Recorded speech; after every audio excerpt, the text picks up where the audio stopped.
Então hoje, 25 de agosto de 2021, estamos dando início à nossa live semanal de todas as quartas-feiras, 17 horas. Hoje terei o prazer de receber o advogado Kalil Akin, advogado de trincheira, advogado importante de Curitiba, do Paraná, e que vai tratar um tema muito interessante, que é a questão do Tribunal do Júri, mas especificamente também a questão dos advogados dativos perante o Tribunal do Júri. Então será uma alegria nós recebermos o Kalil para esse debate na nossa próxima hora. Dar um abraço a todos vocês que já estão nos acompanhando, as boas-vindas a quem está chegando e recomendar que vocês acessem, façam a sua inscrição, ativem o sininho, as notificações lá no canal do YouTube Arnes de Oliveira e Andreasa.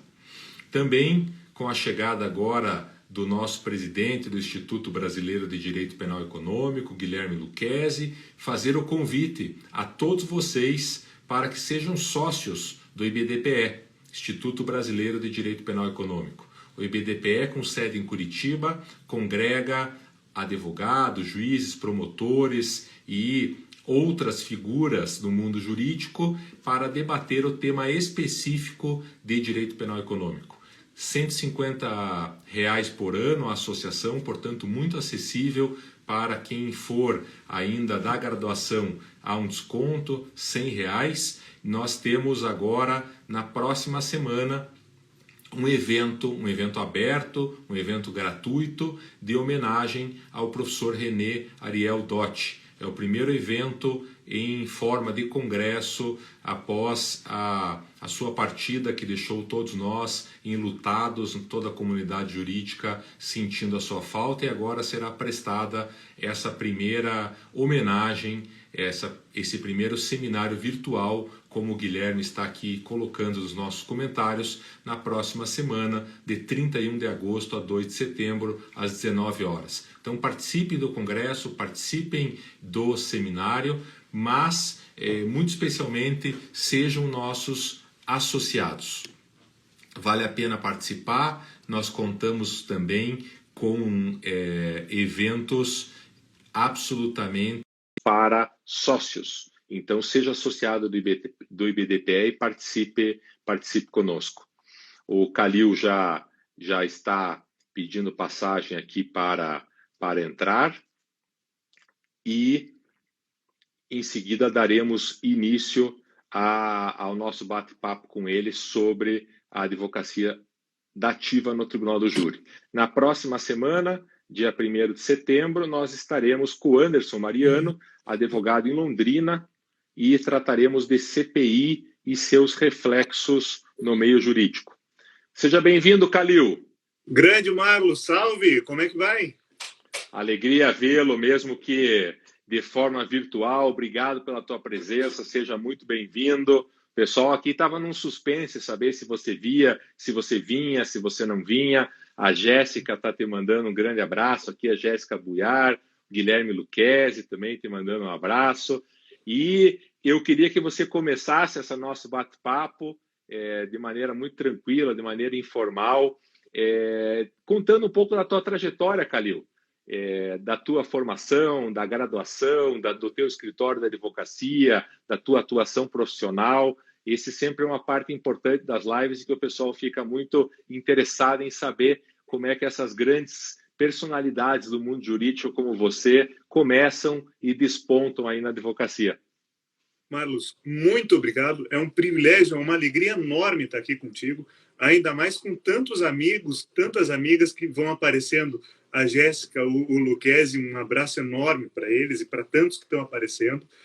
É ruim falar de si próprio, né, Marlos? Comecei, antes ainda da graduação, eu sempre tinha a intenção, a vocação para exatas. Eu queria ser engenheiro, matemático. Ainda no ensino médio, tive uma atividade lúdica no colégio de fazer um júri simulado. E a casualidade da vida quis o destino, esse menino cretino em desatino, que eu pedisse a beca emprestada para o Samuel Rangel, né? Olha aí, hein? E amigo de amigos em comum, e ele só emprestou a beca. E na volta, quando eu fui devolver essa beca, ele fez todo um discurso apaixonado, e quem o conhece já consegue imaginar. Dali para frente eu falei, não, eu quero ir para o direito, e mais do que ir para o direito, eu quero ir para o Tribunal do Júri. Entrei aí, legal. Fiz a minha graduação na PUC, tive o privilégio inenarrável de estagiar metade da graduação, por quase 3 anos, com o professor René Dotti. Então, ali foi a minha escola maior, ali foi onde eu aprendi tudo que sei e devo ao professor René, à equipe, né? Os meus acertos devo a eles, os meus erros são o que eu não aprendi direito. O Gustavo, o Alexandre, o Rafael, o Guilherme, toda a equipe, o Luiz Otávio. Saí dali, fiz um breve estágio com o professor Adriano Bretas e saí para estudar. Então, fui fazer uma pós-graduação em Lisboa, segui com o mestrado na Espanha, em Sevilha, em Direitos Humanos, e quando eu voltei para um canto próprio. Eu sempre quis ter a minha própria advocacia autônoma. Tive ali alguns meses de trabalho com o Samuel Rangel, que muito gentilmente me acolheu para o início de carreira, para me auxiliar nesse começo de onde consegue cliente, como que a gente tem os primeiros passos. Fizemos muitos júris juntos. E aí, depois de 10 meses, quase um ano com o Samuel Rangel, eu vim para o meu próprio escritório. No começo não tinha sede física, fiquei 2 anos, 3 anos, atendendo principalmente nas salas da OAB. No começo ainda na sede, no café, lá com a Sueli, com a Beta, estava à época no café, com o Leandro. Depois com o Edifício Maringá, com as salas compartilhadas, isso já ficou mais organizado. E aí, em final de 16, eu comprei a sala, consegui montar a sala, e estou aqui com o meu próprio canto. Meu e dos amigos. Aqui, quem me conhece sabe que tem casa. Estou vendo o Tuan entrou também, a Cris entrou. Aqui um espaço da advocacia artesanal, como chama atualmente, né? Aquela coisa, a gente gosta de conhecer o caso e trabalhar caso a caso. Falei, né? Que bacana, Calil. Eu fico encantado com essa trajetória. Preciso dizer, quando você fala da engenharia, preciso dizer que nas curiosidades do passado, eu fui aprovado em 1987 em engenharia florestal na Universidade Federal. No mesmo ano, fui aprovado em direito na PUC. E adolescente, sem saber direito para onde ir, acabei indo fazer direito por influência da minha avó paterna. Ela falou, não, vai lá e faz direito, e é bom, vai ser bom e tal. Acabei indo e realmente tem sido interessante a trajetória.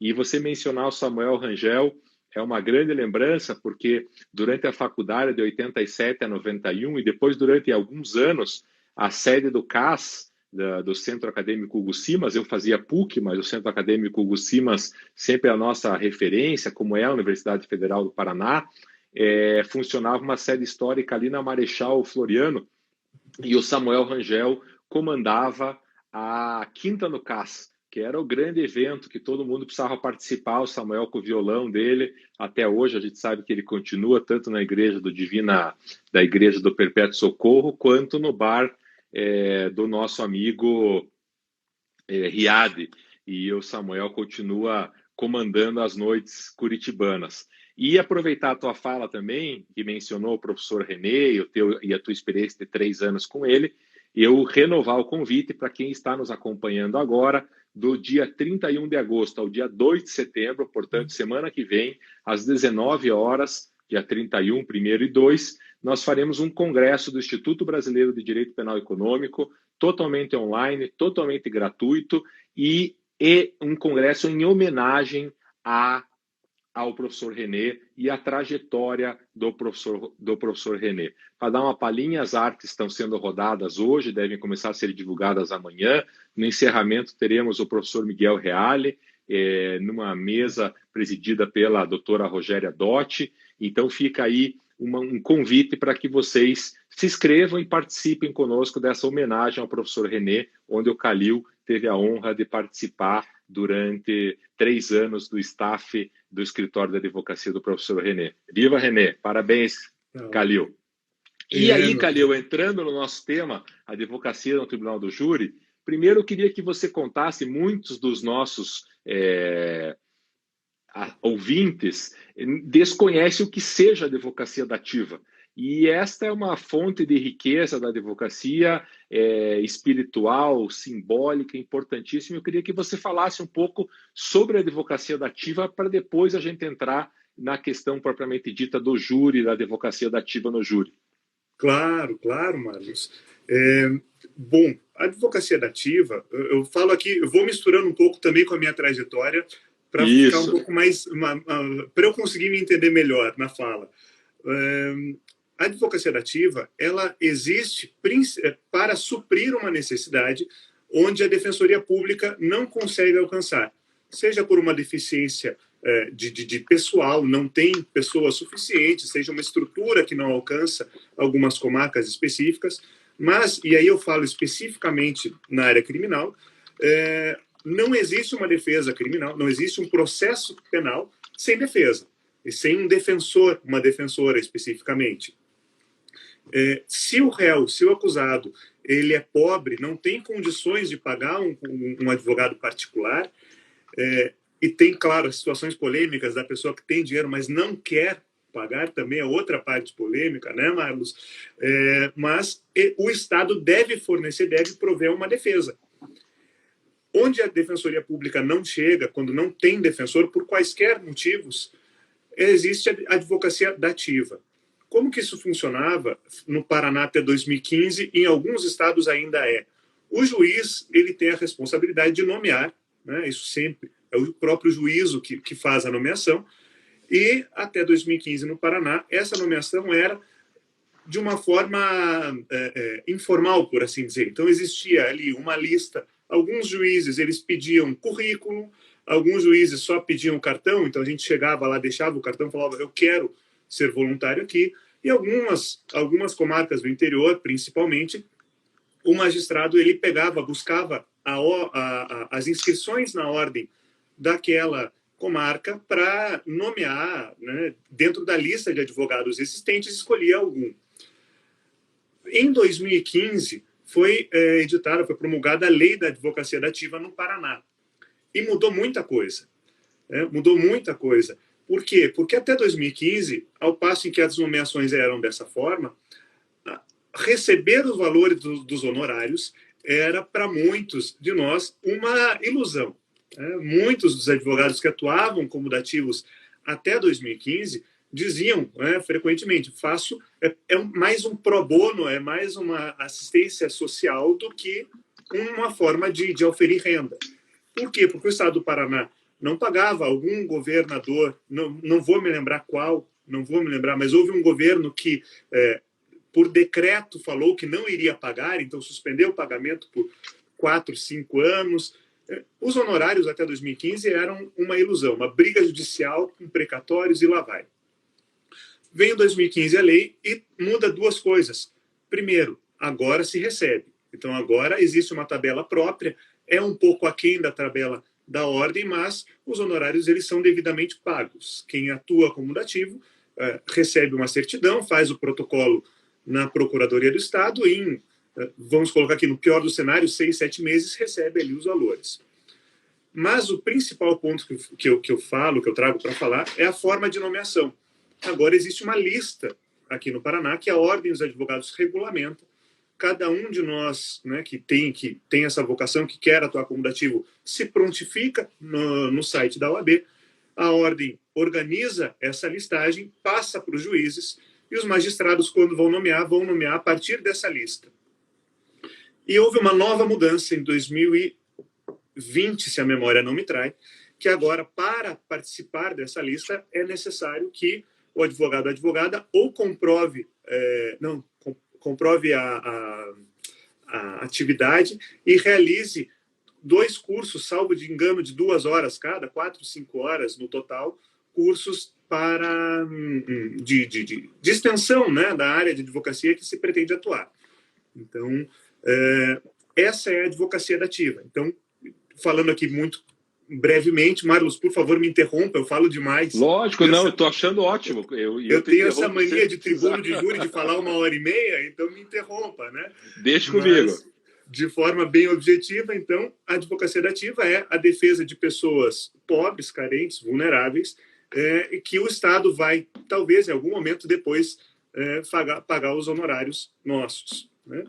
E, Calil, o juiz pode nomear, vamos imaginar uma pequena comarca do interior, o juiz pode nomear, pode não ter a lista, pode nomear alguém como se nomeava antigamente, quer dizer, na virada de 99 para 2000, nos idos na década de 90, eu fiz talvez mais de 10 júris em São José dos Pinhais, e esses júris fiz boa parte deles na companhia do grande amigo Roberto Brzezinski, que está me devendo uma live. Ele não é um ermitão e ele não aceita vir para as lives, mas eu vou conseguir. E naquela época a nomeação se dava, você ia ao balcão do fórum e perguntava se tinha algum júri que precisava que fizesse, ou o delegado de polícia mesmo dizia, olha, tem um preso, e isso é um caso real. Roberto Carlos dos Santos, meu primeiro júri, o delegado de polícia falou, olha, o Roberto está preso aqui há 5 anos sem defesa, falta um advogado para fazer o júri dele, então você não quer ir lá fazer, Marlos? E eu prontamente disse para o delegado, olha, eu não tenho conhecimento, não sei como fazer um júri, mas se eu puder ajudar, vou. Apareci na vara, pedi para fazer, fiz o júri, o Roberto Carlos dos Santos, por obra de Deus, foi absolvido e não era culpado, uma grande vitória do júri, mas isso continua acontecendo mesmo com a advocacia normativa agora normatizada por essas listas, por essas nomeações e por esse pagamento? Ou isso tudo acabou? Existe, Marlos. Existe, e vou colocar assim, duas formas diferentes. Primeiro, os magistrados que não respeitam a lista, né? Então, te confesso que assim, essa pandemia me deixou um pouco alheio a alguns juízos dativos. Mas te digo com certeza que até o começo de 2020 isso estava reduzindo muito, sabe? Eram pouquíssimos juízes bem específicos que não seguiam a listagem. No entanto, existem alguns que não cumprem a lista justificando. E vou te dar um exemplo. Aqui em Curitiba, né, tem em uma das varas do júri, um problema muito sério que a gente enfrenta no dativo do júri o advogado ou advogada que se inscreve fala, eu quero fazer júri na condição de advogado ativo. Chega, é marcado o plenário e dias antes percebe, sente o peso da responsabilidade e fala, não vou por aí, não quero, estou renunciando. E, infelizmente, essa é uma realidade que se repete. E aí, existem ali um juiz, uma vara, que tem ali o seu protocolo particular de, nesses casos específicos, já está marcado o júri, já tem uma situação, já tem uma desistência comprovada por aqui. Então, para não prejudicar o réu, para não protelar o processo indefinidamente, vamos nomear um advogado. Vi aqui que o Samuel entrou. Vamos, por exemplo, nomear o Samuel, porque o juízo conhece o Samuel, sabe que ele tem a capacidade de fazer um trabalho adequado em 1 semana, 2 semanas ali antes do julgamento, né? Então, para garantir o direito de defesa, para resguardar. Então, nessas situações específicas, existe essa possibilidade. E aí, Marlos, tem uma pergunta aqui, te interrompendo, mas com a tua autorização, claro. Das perícias Fontec, Nico, perícias. Existe concurso ou somente a inscrição para advogados nativos? E acrescento essa pergunta, te mandando um abraço, te chamando de mestre, a grande personalidade jurídica, Gustavo Alberini Pereira, grande mestre Calil. Aproximadamente quantos advogados estão inscritos na advocacia dativa do júri, se você tem esse dado? E eu vou acrescentar uma pergunta também, Calil. Quanto você paga num júri aí pela advocacia dativa, se você souber? Tudo isso aqui, pessoal, tá de improviso. Aqui não tem nada combinado. Então, eu não sei, pode ser que o Calil também não saiba. E a gente vai combinando aqui. Você e o Alberini estão me tacando na fogueira, né? Grande Gustavo. Um abraço enorme, Gustavo, para ti, para a Melissa, para o Léo, principalmente, né? O pequeno grande Léo. Irmão, Grande Léo. não sei te responder. Sei que as inscrições, eu salvo engano, estão ainda abertas até o final do mês para a próxima lista, né? Que inicia agora em setembro. Essas inscrições são a cada 6 meses. Respondendo ali ao professor Ari Fontecni, do Fontana, do Fontécnico. É a Cris Fontana que está lá? É o professor Ari, eu acho. Eu imagino, né, do Fontécnico. Porque a Cris Fontana estava aqui te elogiando, te mandando um abraço. Eu não posso deixar de dar um abraço, minha colega do Bom Jesus. Ela é muito precoce, fez o colégio muitos anos depois, mas na mesma sala que eu. Mandar um beijo para você, Cris. Seja sempre bem-vinda. E aí, então, é só inscrição, não tem concurso. Okay. Não sei te dizer, Gustavo, quantos. Sei que no total da advocacia dativa, na última inscrição, estava em cerca de 8 ou 9 mil dativos inscritos. Né? A gente sabe, pela divisão do Estado, que pelo menos metade estão aqui em Curitiba.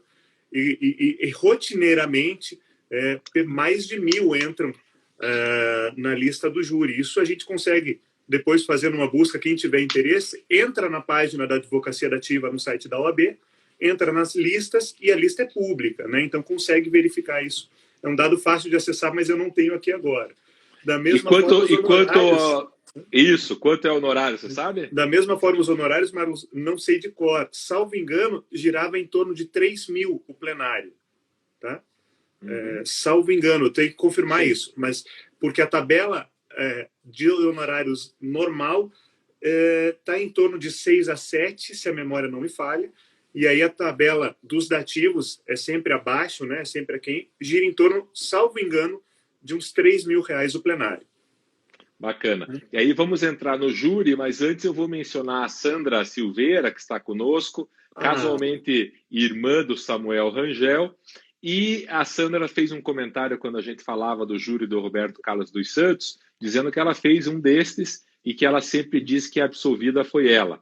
Mas eu quero aproveitar esse comentário da Sandra e convidar todos vocês que estão nos acompanhando para seguir o perfil Sandra R. Silveira aqui no Instagram e serem padrinhos de um morador de rua. Com R$ 68,00 por mês, você colabora com o projeto Anjos Noturnos, que é coordenado pela Sandra, com voluntários maravilhosos que a ajudam, e todas as sextas-feiras distribuem mais de 350 refeições para os moradores de rua nesse momento tão difícil que o nosso país está atravessando. Então, se você já colabora ou se você quer colaborar, você pode ajudar com qualquer quantia, mas para facilitar o esforço que a Sandra coordena, foi criado esse programa de apadrinhamento, e você, com R$ 68,00 por mês, fornece 4 refeições para esses 350 assistidos. Parabéns pela tua obra, Sandra. Siga firme. E aí, Calil, eu volto com você agora para a gente falar um pouquinho do júri, intercalando com esse cenário da advocacia dativa que você tão bem colocou. Claro, meu amigo. Sandra, um abraço enorme, um beijo grande para ti. Sandra é um exemplo para todos nós, né? Ela faz um trabalho impecável. Júri. Quem vai atuar no júri tem que ter o conhecimento básico, né? O conhecimento, básico não, necessário de que é um mundo à parte, né, Marlos? Você atuou em júris, né, bastante, teu foco hoje é delitos econômicos. A gente sabe, se você for pegar um júri aí no escritório, um plenário, você vai com alguém, você vai preparar ali o negócio. A gente sabe que é muito diferente a lógica do plenário. Por quê? Vamos lá, o júri ele tem assento constitucional, artigo 5º, 38, a linha A vai falar da plenitude de defesa, soberania dos vereditos e sigilo das votações. E, claro, a D ali, crimes dolosos contra a vida. Então, a gente já sabe que o assento constitucional é diferente. O rito processual, do 406 para frente, é outro. Tem algumas similaridades? Tem muitas similaridades. Mas o que é o fundamental? O final do procedimento do júri é perante o Conselho de Sentença, jurados leigos. E o que todo mundo sabe, a gente vê muito, eu vi que, acho que foi o Daledoni que conversou contigo, né, aqui sobre o júri também, um gigante plenário. A lógica do plenário que tem que ser conhecida é o que acontece no inquérito policial vai refletir no olho dos jurados. Isso, assim, o básico do básico. Então, tudo o que acontece ao longo de inquérito policial, primeira fase, produção de provas, até a decisão de pronúncia, eventuais recursos em sentido estrito, recurso especial, extraordinário, enfim, tudo tem que ser feito quando se trabalha no plenário e quando se sabe, né, que vai ao plenário, não é uma tese de desclassificação, enfim, que pode acabar antes, mas quando a gente fala do plenário, o plenário ele é preparado ao longo de muito tempo. Então, esse é o primeiro ponto. Segundo ponto, o plenário ele é dinâmico. Eu estou conversando aqui contigo, como você falou, algumas coisas a gente não combinou, mas a gente sabe o que a gente está falando. Se você for me falar alguma coisa agora de matemática, eu estou perdido. Né? Por quê? Porque faz muito tempo que eu estudei isso, eu gostava, mas eu era criança. Então eu vou travar, eu vou me perder, e quem está nos assistindo vai falar, meu Deus, o Calil é um despreparado, o Calil não sabe do que fala. Né? E isso, claro, é uma alegoria leve, mas isso no plenário a gente tem que ter muito presente, porque é muito diferente fazer umas alegações finais escritas num processo qualquer que seja ele, em que tem ali um tempo, 5 dias para fazer o estudo, né, mais o tempo de abrir o prazo, o tempo todo de preparação do processo, para você estudar, pensar numa tese, escrever, né? Ou eventualmente uma sustentação oral que você se prepara, mas você não tem uma interrupção, você tem o teu tempo de 15 minutos e aquilo, ninguém vai te atravessar, né? Você prepara a sua fala.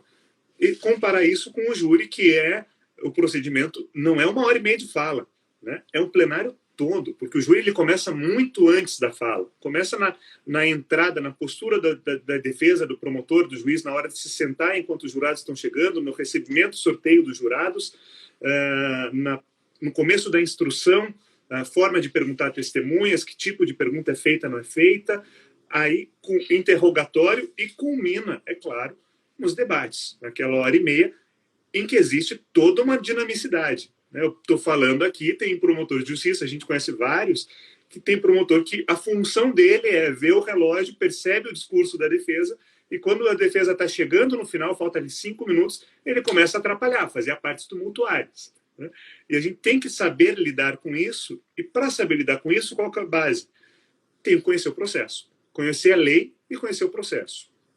Então, não tem como, não tem aquele tempo, aqueles 5 minutos de peraí, eu não lembro bem o que a testemunha falou, segura que eu vou dar uma lida aqui no depoimento e volto. Não, a gente tem que conhecer muito bem os autos, tem que ter isso, um estudo, a preparação é muito específica, porque eu tenho que dominar absolutamente tudo. De autos e, claro, a legislação. Né? Eu não posso perder momentos, né, de constar algo em ata, de pugnar por uma nulidade, enfim, que ali passou o tempo, precluiu, perdi e nunca mais se fala nisso. Né? Você deu, nesses poucos minutos, uma aula sobre todo o procedimento do júri, isso é muito interessante, Calil. Quem está chegando agora, estou conversando com o advogado Calil Aquim sobre a advocacia dativa e tribunal do júri. Nós tivemos aí um primeiro tempo da nossa live falando bastante da advocacia dativa. Calil, o Ronaldo está confirmando aqui que os honorários para plenário são de 3.500 a 5.000. O Lucas está dizendo que você é uma das maiores referências do júri e os números são impressionantes. Esse número de dativos do Gustavo Alberini te dizendo. O Luiz dizendo que existem 1.593 advogados dativos cadastrados apenas no júri, então é uma quantidade enorme. O Douglas Rodrigues, que esteve conosco recentemente, lançando o livro dele, diz que você é a representação da nova geração dos tribunos paranaenses, te dando os parabéns. A sugestão do Gustavo e de muitos outros para trazer o Ari Fontana para uma live. Vamos trazer a Cris também, que está mandando mais um beijo para nós. E nesse segundo tempo da live, Calil, dentro dessas fases processuais do Tribunal do Júri, quais você considera mais importantes e o que diferencia, o que agrega dificuldade para o dativo nestas fases? Porque o dativo tem particularidades nessa atuação. Então, acho que se pode dar uma passada para nós dessas dificuldades que o dativo enfrenta e dessas principais fases aí do Tribunal do Júri, porque, como você bem disse, o júri não é o plenário. O plenário é o grande momento do júri, mas nós temos lá toda uma fase inicial tão importante quanto e que precisa ter cancha para atuar. Claro. Marlos, eu vou na tua onda, porque a minha vontade é de mandar um abraço, um beijo enorme, agradecer a bondade, porque eu vejo aqui, você falou e eu vi alguns elogios, tudo é amizade, né? Tudo, a gentileza enorme de grandes amigos e grandes amigas. Falando aqui da advocacia dativa no júri, vamos lá, o júri ele inicia qualquer tipo de procedimento criminal, né? Como regra, vai ter lá um inquérito policial. Dativo vai atuar no inquérito policial? Raramente. Apenas, como regra, só vai atuar se houver uma prisão em flagrante convertida em uma prisão preventiva, e aí o juízo vai nomear um dativo para atuar nesse momento na discussão da prisão ou liberdade. Então, como regra, o dativo vai atuar pouco ou quase nada em realização de diligências no inquérito policial. O que isso já nos traz para conhecimento? Como regra, o caso que chega a júri ou que vai chegar para o advogado dativo, quando ele vai atuar, quando o advogado dativo vai atuar, já chega com um inquérito ruim para a defesa, né? Sem provas produzidas para a defesa. Salvo raras exceções, não foi produzida prova defensiva, não foi requerida diligência defensiva no curso do inquérito. Então, esse é um conhecimento para trabalhar a partir do nosso, para moldar a nossa perspectiva e o nosso viés na hora de trabalhar o processo. Uma dificuldade enorme, né? Quer dizer, claro. Porque uma coisa é você, advogado, fazer toda a instrução processual, e aí você tem o domínio do processo, e você não fazer a instrução processual, que é o que o Calil está nos contando, e aqui se referindo especificamente ao próprio atendimento perante o inquérito policial, isso gera uma dificuldade enorme para o advogado que vai receber o processo. Concordo totalmente com isso. Enorme. E veja como vai piorar um pouco, Marlos. Vai piorar um pouco. Porque daí inicia a defesa na primeira fase. Né? Citado o réu, vai para a resposta à acusação, o réu vai assinar ali o mandado falando não tenho condições de constituir advogado, juízo nomeia um dativo. Nesse momento, então, vai chegar o Marlos nomeado defensor dativo para fazer a defesa aqui da nossa querida Cris. Né? Qual que é o primeiro ponto? É necessário, e eu falo aqui, vejo que tem alguns alunos, algumas alunas, o pessoal que não é da área, especificamente a esses me refiro, é necessário lembrar que a nossa atuação de defensor na área criminal, nós estamos defendendo a vida e a liberdade de alguém. Então, o nosso foco primeira coisa na advocacia dativa, eu vou falar com o meu assistido, não é o meu constituinte, né? É o meu assistido, a minha assistida.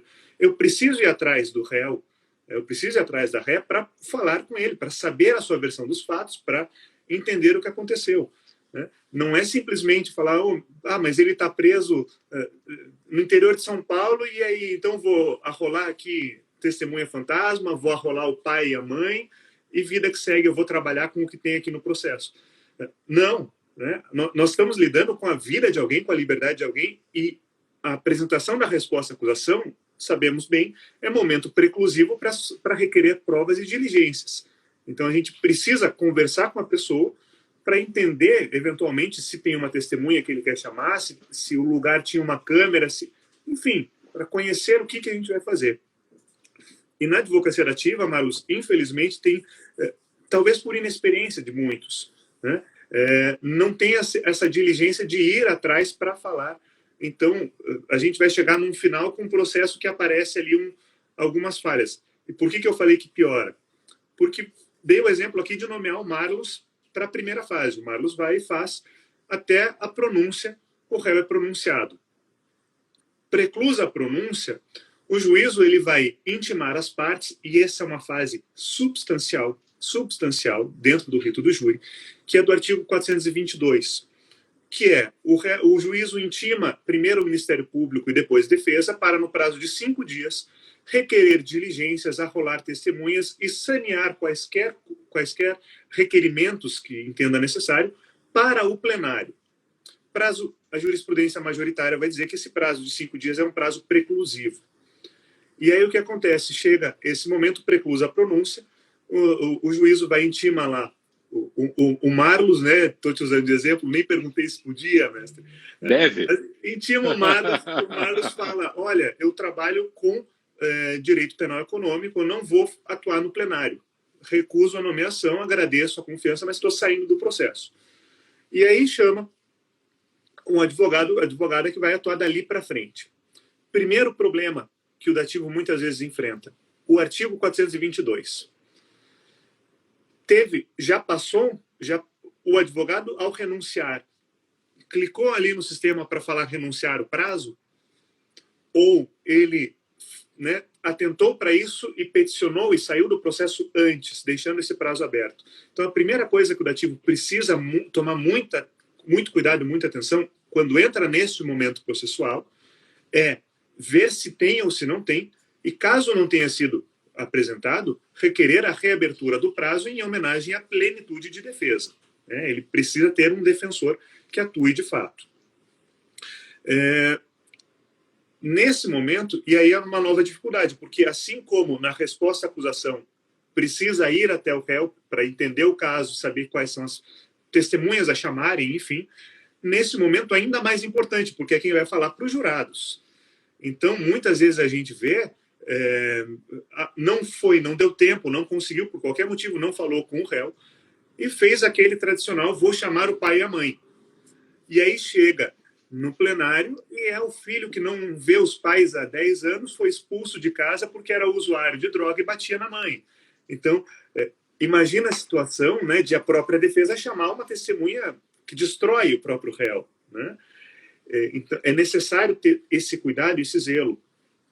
O artigo o 422, né, o França coloca aqui, o grande França nos coloca, é um momento extremamente importante, porque é um prazo, de certa forma, exíguo, 5 dias depois da preclusão da pronúncia, mas nesse momento, Marlos, para o pessoal que atua no júri, é necessário entender que ali eu tenho que ter todo o meu plenário desenhado, porque é nesse momento que eu vou falar quem eu vou ouvir. Se eu quero uma perícia, se eu vou chamar ali o professor Ari, eu falo, olha, eu quero contratar o professor Ari como assistente técnico. É ali que eu tenho que falar, né? Então, eu preciso saber tudo o que eu vou fazer para já sanear esse processo.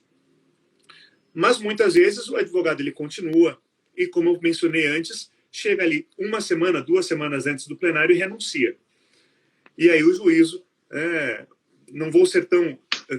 chegamos um pouco antes, 1 mês antes, né, 1 mês e meio antes, enfim, já tudo precluso, tudo feito, desistiu, falou, não posso mais por qualquer motivo. E aí entra um dativo em cima do plenário, já foi inquérito que ele não trabalhou, não produziu nada, já foi instrução que ele não produziu nada, já foi pedido de produção de provas que ele não pode produzir, só juntar documentos, e aí está o seu assistido para preparar o plenário. Na verdade, o seu assistido está desassistido. Exato. Né? Exato. E a Eliana está comentando aqui em cima da tua fala, Eliana Faustino, que o 422 é o momento mais importante da fase plenária, na opinião dela. Com certeza. Para preparação do plenário, sem dúvida. Sem dúvida. Junto a isso, né, tem o 479, que é o momento preclusivo para a juntada de documentos. 3 dias úteis de antecedência do júri, né, para juntar documentos. Então, a dificuldade da advocacia ativa, primeiro ponto, Marlos, é entender em que momento eu me encontro processual.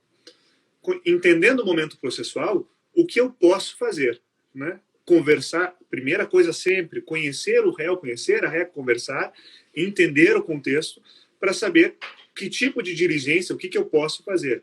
Mas, claro, sempre com olhos no plenário, né? O que eu vou fazer agora vai reverberar no plenário. Qual que é o problema da advocacia ativa e por que ela é tão especial? Primeiro, essa dificuldade de momentos Às vezes, a gente tem, de outro lado, a desnomeação que alguns juízes estão fazendo, né? A gente teve aqui no escritório mesmo um caso desde 2015, agora véspera do plenário, falta, não sei, está pronto para pautar o plenário, mas a comarca a comarca organizou a Defensoria Pública e agora não precisam mais de dativos, né? Então, a gente sai, é claro, natural. Mas a falta de controle no processo como um todo, né? O dativo ele não tem o mando, ele não pode subestabelecer, ele não pode... o dativo está ali para auxiliar numa função estatal. Então, primeiro ponto. Segundo ponto, como a gente falou aqui dos honorários, né? A Sandra colocou, alguém também falou dos honorários, eles vêm depois, e não é depois, amanhã depois, meses depois. Ou seja, eu preciso realizar uma perícia. Vou falar aqui de novo do FONTécnico. Não tem como. Né? Claro, eu posso conversar ali, né, chorar as pitangas no ombro do professor Ari e ver se ele faz um pro bono. Mas sabemos que são exceções, sabemos que são coisas pontuais. Né? Então, o tipo de diligência a ser realizada é diferente. E advogado que vão atuar como dativo tem que ter esse conhecimento. A defesa de alguém pobre, ela é sempre diferente da defesa do rico no plenário. Né? Isso é ruim? Isso é uma desigualdade social? Sim, é ruim, é uma desigualdade social. Mas é uma realidade que a gente, quando está no plenário, a gente tem que saber trabalhar com a realidade. Né? O plenário do júri ele sai muito do mundo teórico, ele sai muito do ideal que deveria ser, e precisamos conhecer a realidade, conhecer os jurados, conhecer a comarca para adequar, adaptar a nossa forma de trabalho. Então, a advocacia dativa ela precisa ter essa perspectiva de que Davi contra Golias, sempre. Né? Não tem muito como fugir disso. Né? É verdade. E a Sandra sempre gentil, enquanto a gente está conversando aqui, ela colocou os valores bem certinhos, até a pronúncia de 2.100 até R$ 2.300, e no júri de R$ 3.000 a R$ 5.000, lembrando que é preciso, segundo a Sandra, cuidar com a inexperiência, com alguns colegas inexperientes que acabam entrando por conta dos honorários. E aí enfrenta essas dificuldades todas que o Calil está relatando e que, em última análise, gera um prejuízo enorme ao próprio representado que fica, o próprio representante que fica desassistido, né? E a Sandra me mandou no WhatsApp também, obrigado, Sandra, a tabela dos dativos, e depois eu vou deixar, a nossa live vai ficar disponível aqui no IGTV do Instagram, mas ficará disponível também no YouTube do Arnes de Oliveira e Andreasa. Convido todos que estão nos assistindo a fazer a sua inscrição no canal, e lá na nossa live eu vou deixar a tabela que a Sandra gentilmente me enviou. Obrigado, Sandra. E Calil, quais são as recomendações que você pode dar aos nossos dativos? Quer dizer, é um universo enorme de dativos que integram essas listas. Nós passamos por esses números, realmente são números enormes. Isso também demonstra a dificuldade que a advocacia está passando, né? Nós temos aí no Brasil mais de 1.200.000 advogados, temos mais de 2 milhões de bacharéis, e a inscrição na lista demonstra, de um lado, uma boa vontade, de um lado, uma vontade de contribuir com a sociedade, mas, de outro lado, também demonstra uma dificuldade de recebimento de honorários que agora, com as listas e com a tabela, acabam chegando, de uma forma ou de outra, ao advogado. E quais os cuidados que você recomenda ao dativo quando assume um processo com o rito do Tribunal do Júri? Primeiro, Marlos, eu acho que foi a Sandra que comentou alguma coisa nesse sentido aqui. Foi. O júri é uma frase clássica, e vão me perdoar que eu não me lembro agora a fonte. Vocês vão saber de quem. Né? Mas o júri ele não é espaço para aventureiros. Não é. Né? Como falei antes, nos outros, não estou fazendo nenhum demérito, você me entende bem, né, Marlos? Não é nenhum demérito às outras áreas, não é isso.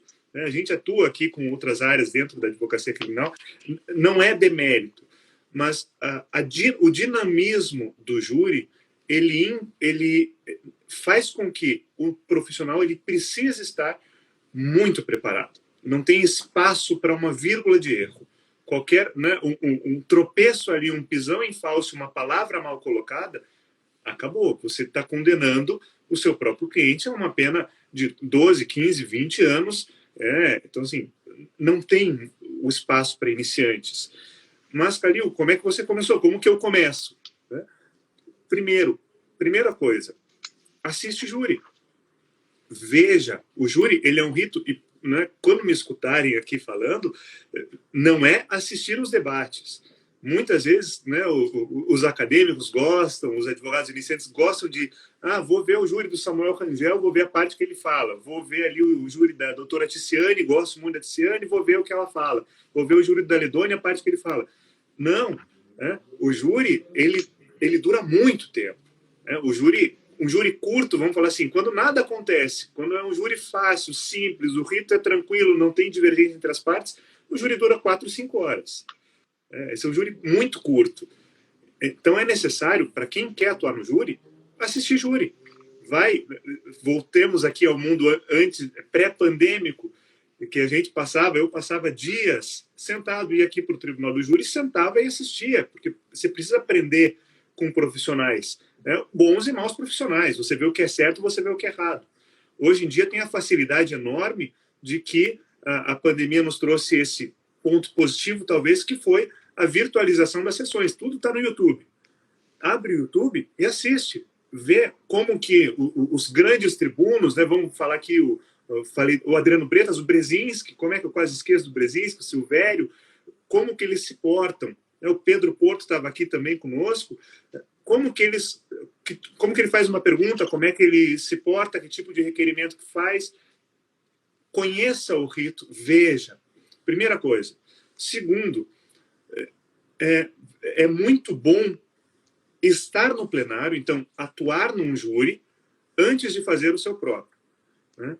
Porque o peso da beca, a armadura pesa, tem um peso substancial. E olha que a minha é daquelas simples, né, leves, mas existe um peso, existe um tremor na perna, um suor nas mãos, um frio na barriga, o estado de júri que Evandro Lins e Silva também coloca.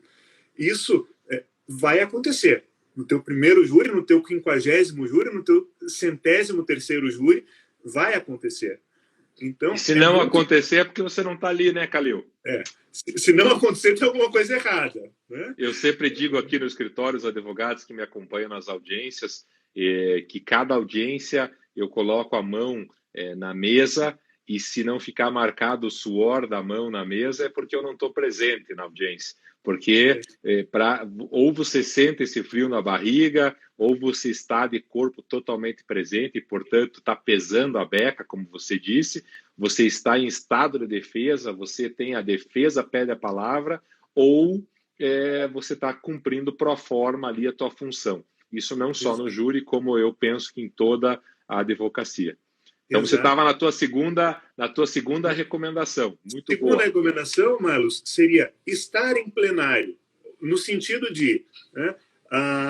Estou vendo aqui a querida Eliana, né, tão gentil sempre. Se eu quero fazer meu primeiro júri. Conheço a Eliana, já vi a Eliana fazendo júris e tal. Nunca atuei no plenário. Eu entro em contato com a Eliana e falo, Eliana, doutora Eliana, meu nome é Calil, estou começando, admiro o seu trabalho. A senhora me permitiria estar no plenário ao seu lado em algum júri? Né? Posso falar contigo? Bom, a gente, como você bem colocou, né, Marlos?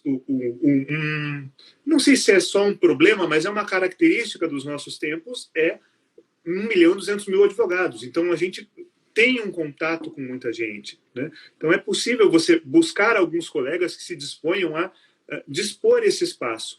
Ainda que não fale, ainda que não se manifeste, mas estar na tribuna, ver a dinâmica ali de dentro, antes de atuar no seu primeiro. Até 2015, e que não me escutem muitos, mas um pouquinho depois eu continuei fazendo, tá? Eu sei que alguns aqui, não vou falar de nome, se alguém quiser pode se prontificar, mas sempre me prontifiquei e continuarei sempre fazendo a auxiliar advogados iniciantes e amigos que estão começando para acompanhar no primeiro júri. Eu acompanhei muitos assim. Mas, a partir de 2015, com a regulamentação da advocacia dativa, houve, por um momento, uma discussão, Marcos. O dativo ele não pode subestabelecer. Pode o dativo, no júri, ir com uma bancada de 2 ou 3 advogados? Essa discussão durou por algum tempo. Tá? Se depender de mim, ela revive. Né? Quem sou eu para falar? Brincadeiras à parte. Né? Mas sustenta-se, por um lado, o assento constitucional da plenitude de defesa, né? Para dizer que sim, poderia. Por outro lado, sustentam que a advocacia dativa é um exercício de um munus público específico, que não é um poder constituído a partir do réu, e sim do Estado. E aí, estender esse poder não está na discricionariedade do advogado, e, além disso, poderia onerar o Estado ainda mais, né? Num resguardo da coisa pública. A partir dessa discussão, não tenho tempo e nem posso entrar muito no mérito, mas a Comissão de Advocacia Dativa, salvo engano, em 17 ou 18, emitiu um parecer, que é o que está até hoje vigente, né? A Comissão de Advocacia Dativa emitiu um parecer da OAB do Paraná, falando que não pode, no plenário, ir mais de um dativo. Se eu fui nomeado, vou só eu. O que a gente tem feito? Temos feito muito, né? Se alguém pede para eu acompanhar, acompanho, mas eu não faço uso da palavra. Então, estou ali ao lado, auxilio, a não ser, claro, que o colega renuncie aos honorários, né? Alguns, acho que tem alguém aqui me ouvindo que a gente já fez júri assim, de chegar na hora, o magistrado falar não pode, então tá bom, então eu abro mão dos honorários porque eu estou aqui fazendo um papel social. Opção própria, opção nossa, não é a maioria, eu sei disso, né? Como você falou, a advocacia dativa ela é atualmente um meio de subsistência necessário para muitos, então não é né? Não vou abrir aqui mão de tudo, não. Mas é saber que vou fazer meu primeiro júri, primeiro, assisti muita coisa. Segundo, conheço o meu processo de cabo a rabo. Terceiro, conheço o procedimento do júri. Quarto, já estive em plenário com alguém para ver um júri que não é meu. Quinto, se possível for, vou levar alguém para estar comigo. Pode ser um estagiário, pode ser um outro advogado, que não vai falar, mas que está ali ao lado para fazer anotações, para trocar algumas ideias, enfim. Né? Penso que essas 5 primeiras dicas, né? Claro, ressaltando que, antes de tudo, a primeira e maior, conhecer, falar sempre com o assistido. Não dá para a gente nunca esquecer. Fundamental. A gente tem essa... muitas vezes a gente fica encastelado nos escritórios, né? E a gente deixa de lado que, principalmente a advocacia criminal dativa, né? Que é específico, que é a advocacia de pobre, existe uma pessoa, né? A gente está fazendo isso para ter renda, para ter experiência, claro, mas para defender alguém, para fazer o bem. E aí a Sandra aparece, né, com os projetos maravilhosos dela, o Samuel fez tanta coisa, ensina tanta coisa. Nesse sentido, a advocacia dativa tem por essência o exercício maior do munus público, né, de fazer por alguém. Né? Eu achei as tuas orientações perfeitas, Calil. Alguém disse que foi uma grande aula, e foi mesmo.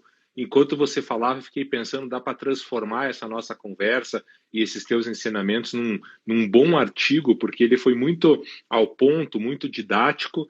O nosso tempo já está estourado, mas eu tenho que fazer um comentário aqui em relação a essa postura da comissão da advocacia dativa, e eu não faço parte dos quadros da OAB, nem nenhuma comissão, então fico muito à vontade para falar, e sem conhecimento de causa também, me parece totalmente equivocada, porque basta você tirar a questão financeira de quem for auxiliar o advogado nomeado. Esse sim, ele pode ir, e acho até que deve ir, sem entrar no recebimento dos honorários. Como a Bianca colocou aqui, sempre levo profissionais comigo e informo que protagonizarei protagonizarei a defesa e não haverá prejuízo ao Estado, porque não há o que se falar em nova nomeação. Sempre deu certo. E me parece que a própria advocacia limitar a participação de outros colegas junto com o advogado nomeado se fosse o Ministério Público pugnando por isso, ou os magistrados, aí é uma outra discussão. Mas a advocacia deveria, a meu ver, muito mais incentivar que outros colegas estivessem no plenário, não só os mais experientes, como os inexperientes, mas principalmente para que a defesa fosse exercida em sua plenitude, para que aquele pobre, na expressão da palavra, que não tem condições de pagar um advogado, estivesse com a melhor bancada possível em sua defesa. Até porque o Calil, durante a fala dele, demonstrou claramente a dificuldade do dativo. Você não tem dinheiro para solicitar perícia, você não tem dinheiro para ir conhecer o local do crime, não tem dinheiro para ir verificar as testemunhas. Muitas vezes você não consegue, por mais que a gente deva falar com o nosso cliente que foi para nós nomeado, você tem dificuldade de acesso ao cliente. Enfim, o Calil passou boa parte da live descrevendo quais eram as dificuldades e como solucionar. Mas a OAB deveria sair em defesa dos advogados e concordar que nós poderíamos estar com colegas na bancada. Como penso, salvo o melhor juízo de todos que estão nos acompanhando. Calil quer falar sobre isso ou posso encerrar? Não, bem rapidinho, mas duas coisas. Nós já estouramos o tempo e temos tempo. Você tem, é uma alegria. Só para fechar com esse assunto, porque também, né, como você falou, eu também não faço parte, né, atualmente dos quadros da ordem, mas para deixar bem claro que especificamente esse parecer não é dessa gestão, né, não é uma crítica à atual gestão. Na atual gestão isso estava em discussão, não sei, né, como é que foi, mas houve esse debate. Esse parecer é de sem fins aqui, não faço uma crítica nenhuma de forma eleitoral. E pego esse gancho, Marlos, porque eu não posso encerrar a nossa conversa. Se você, né, quiser encerrar, a hora que você mandar, eu paro. Né? Eu, por mim, fico. Mas eu tenho uma gratidão enorme. No meu primeiro júri constituído, não sei se você se lembra ou se você tem essa consciência, mas eu tenho uma gratidão enorme pessoalmente para você, porque eu sofri uma situação muito grave em plenário, um arbítrio de um magistrado, não conhecia o Marlos, não te conhecia, por amigos em comum você soube da situação, nós nos encontramos perto do Fórum Civil, e você falou para mim, Calil, isso é um abuso, isso é um absurdo, se você precisar de algum auxílio, nossa equipe está à tua disposição, mas te instruo a ir atrás da OAB, que a OAB vai te auxiliar. E fui atrás da OAB. À época, falei com o procurador, grande amigo nosso, que é o Andrei Salmazo, né? Hoje meu presidente, eu sou da diretoria aqui da PACRIME, né? Ele era procurador. E, na sequência, ele falou também junto, e quem capitaneou o meu auxílio, a minha defesa, foi à época presidente da Câmara de Prerrogativas, atual presidente da Ordem, o doutor Cássio.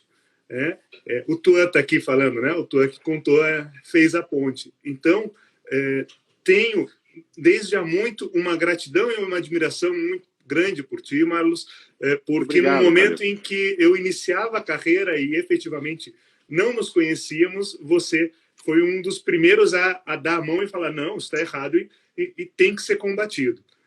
Então, não posso estar aqui nesse momento muito feliz pelo convite, pela oportunidade de reforçar o quão grato sou e a admiração que tenho.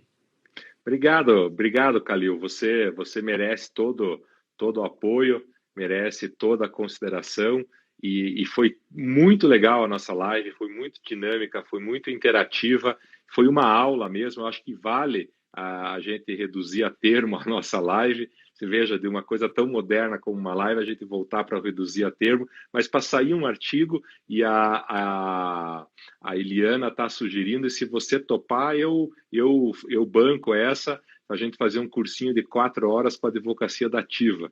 Eu nunca tinha pensado nisso, e se você topar, A gente já tem 1 hora pronta, a gente pode estender esses tópicos, chamar mais 2 ou 3 amigos e lançar esse curso. Sim, Eliana, uma grande ideia. E com isso eu me despeço do Calil, agradecendo esse gigante da advocacia, esse tribuno do júri, essa trajetória espetacular. Parabéns, Calil, muito obrigado. Me despeço de todos vocês que estão nos acompanhando hoje, todas as quartas, às 17 horas. Lembro que a nossa live fica gravada aqui no IGTV. Se você curtiu, gostou, comenta, compartilha. Depois vai ficar, a partir de amanhã, disponível no YouTube do Arnes de Oliveira. Eu faço aí um convite para todos vocês estarem conosco lá, fazer a sua inscrição. Quarta que vem, 1º de setembro, com Anderson Mariano, advogado de Londrina, tratando da CPI e seus reflexos no meio jurídico, e muito especialmente em nome do IBDPE, Instituto Brasileiro de Direito Penal Econômico, convidá-los a estarem conosco do dia 31 de agosto ao dia 2 de setembro, às 19 horas, de forma virtual e totalmente gratuita, no primeiro Congresso de Direito em homenagem ao professor René Ariel Dotti. Será sensacional. A partir de amanhã, nossas artes e divulgação estarão nas redes sociais do IBDPE e você pode fazer a sua inscrição. Hoje, o roteiro foi todo do Calil Aquim, a produção e backstage foi do Luiz Roberto Juraski Lino, e eu, Marlos Arnes de Oliveira, agradeço a vocês, desejo saúde, grande abraço. Valeu, turma. Tchau, tchau. Muito obrigado, Marlos. E valeu, Calil. E não posso deixar de fazer referência, já que você falou do professor René e falamos para jovens advogados, que ele sempre encerrava e aprendi com ele. Sejam felizes. Né?